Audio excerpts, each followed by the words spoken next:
Welcome, ranchers, to October. October. How did it get here so quickly? I don't know, but it's here. So welcome. Last week, Slothy was like a huge hit. You must have all loved that handsome, sweet smile of his because I got more feedback about my mindfulness with Marsha last week with Slothy than I ever have before. And I also got many yeah buts. And yeah, but I need to get all this stuff done, Slothy. Like, hey, how am I supposed to do this? And I love that because it really meant that you were really taking in, and there was this desire to want to do things slower, to want to be more mindful. But then there's life, and I've got all the stuff that I've got to get done. So I thought this was the perfect feedback and a great reason to kind of begin today's message with you on this. Well, how do I get all this stuff done? And really, I think it's going to take more than just today, actually. We might visit this for a couple weeks. I know that everyone has this problem, including me. There never, ever seems to be enough time in the day for everything that we want to do or need to do or get done. We have a pile of tasks. I guess you can't really see it on my, yeah, there's a little pile right here.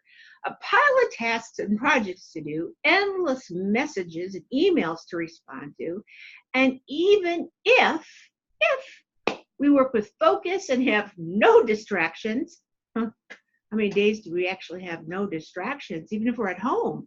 Well, that's a huge if. There just doesn't seem to be enough time.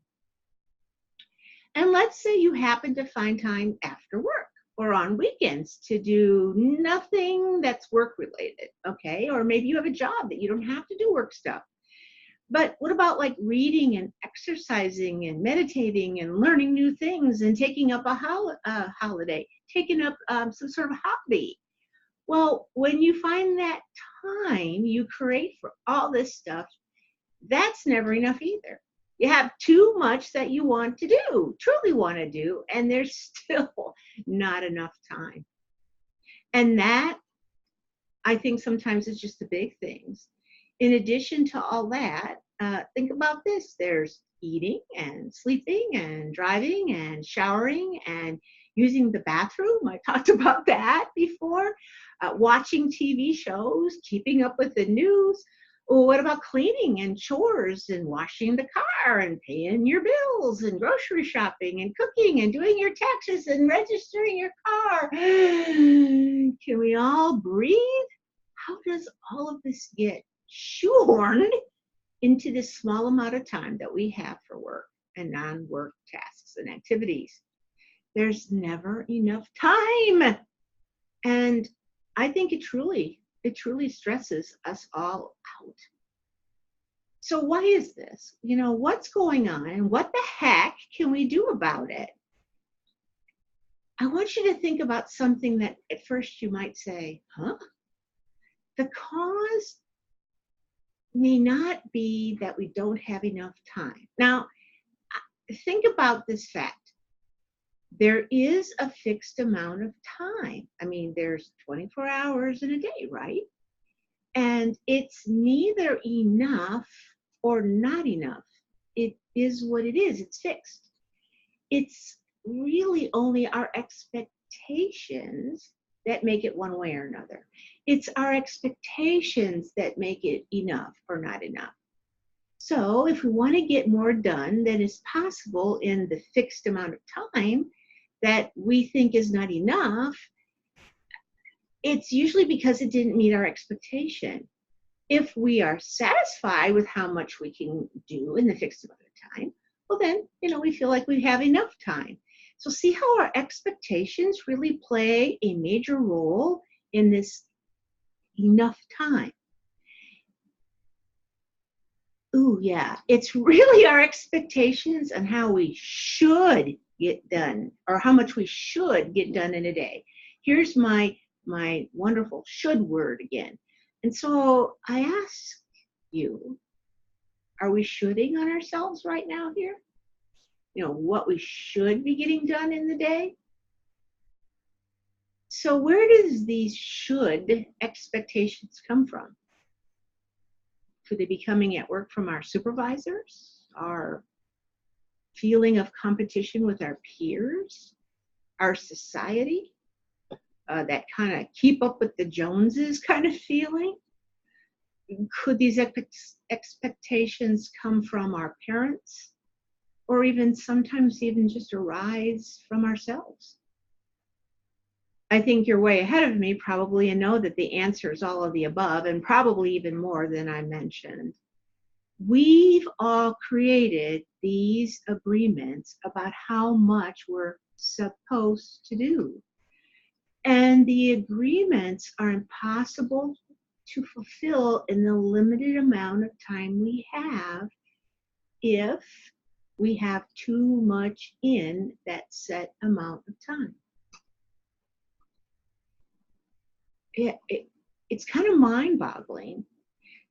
So the practice in mindful living is really to let go of the flawed agreements of how much we should, getting rid of that should get done, and instead learn to appreciate the time that we actually do have and appreciate each act we're able to do within that time.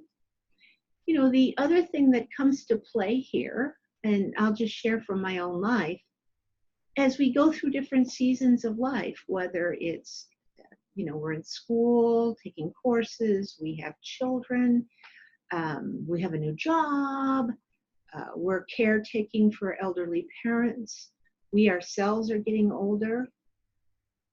Sometimes we don't realize that variables in those different situations change too.